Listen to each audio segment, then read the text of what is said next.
Hi everyone. Welcome to the possibly first episode of Larry Graves' True Stories. That's right, true stories from my life. Some are humorous, some are more serious, and depending how this video does for feedback and views, of course, if it only gets a handful of comments, I might not continue the series. So if you enjoy this video, please remember to like the video and leave a comment below after you've heard the first story. Maybe the last story, who knows? So there's many stories I could tell. This one is a humorous story, and long before YouTube and even when I was creating music loops on this website called Acid Planet and making mainly comedy songs, before that, in probably the early 90s, and before that, I used to write poetry, a lot of serious poetry, little, sometimes silly poetry.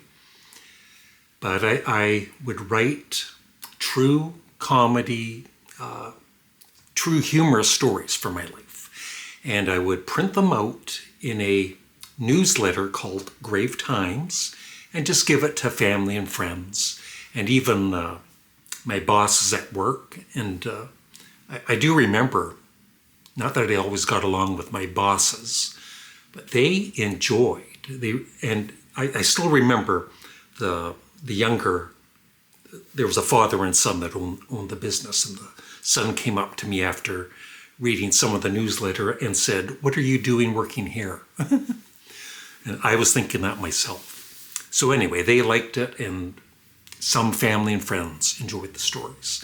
So let's get into the first story. I love popcorn, which I used to call popcorn when I was younger. And my girlfriend Molly loves popcorn also. If I remember, I'll show a picture here of her with, I think, Ernie. Not Ernie, Mittens. I've had so many cats in my life, but yeah, Mittens.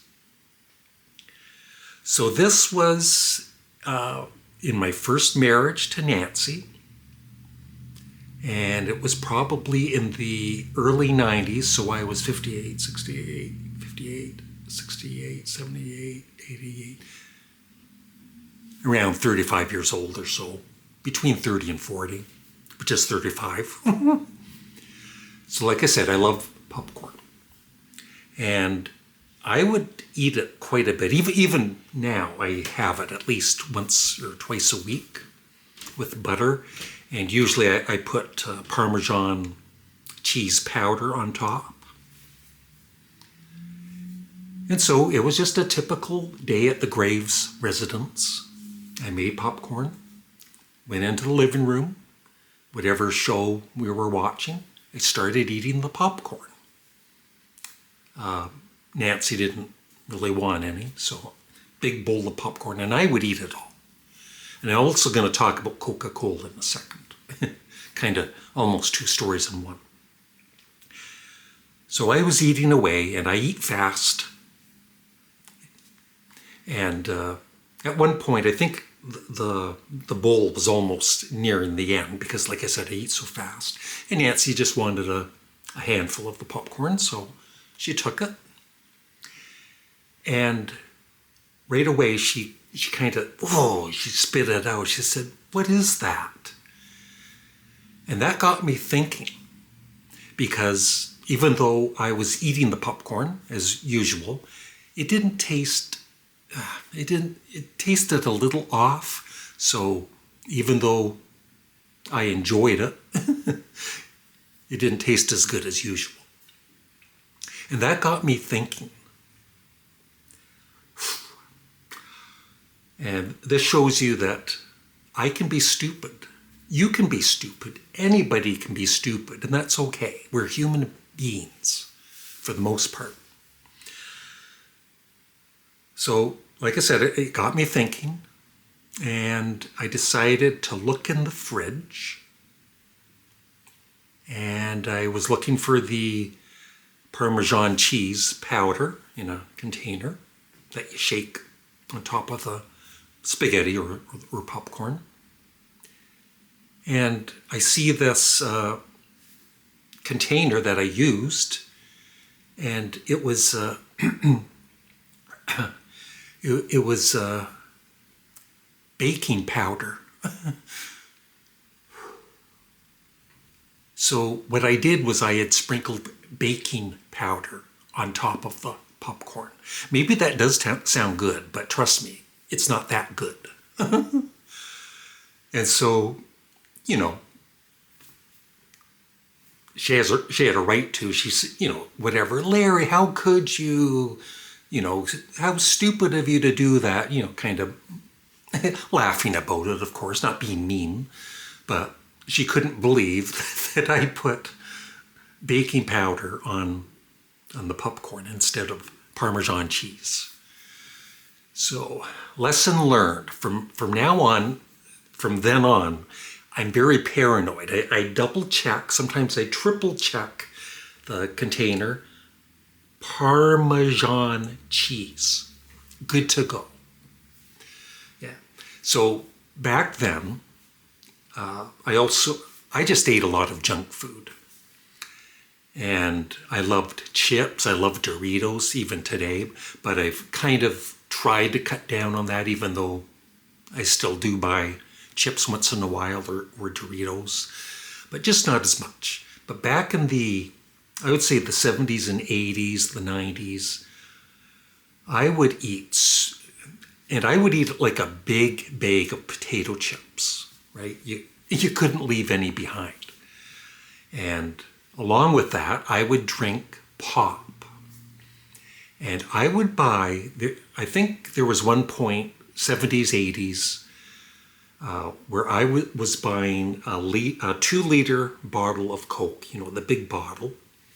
And I would drink all of that, usually in one day.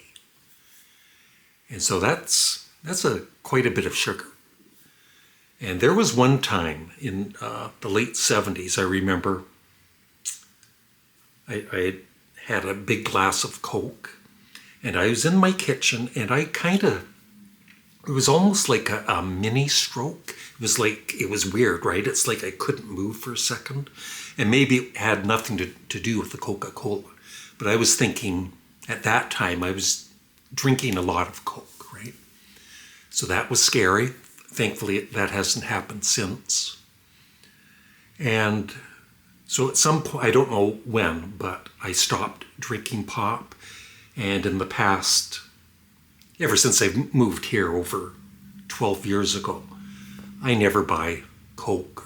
I will buy once in a blue moon ginger ale, which it also has a lot of sugar in it. I know that. But I'm not going to drink a 2-liter bottle of any pop in one day.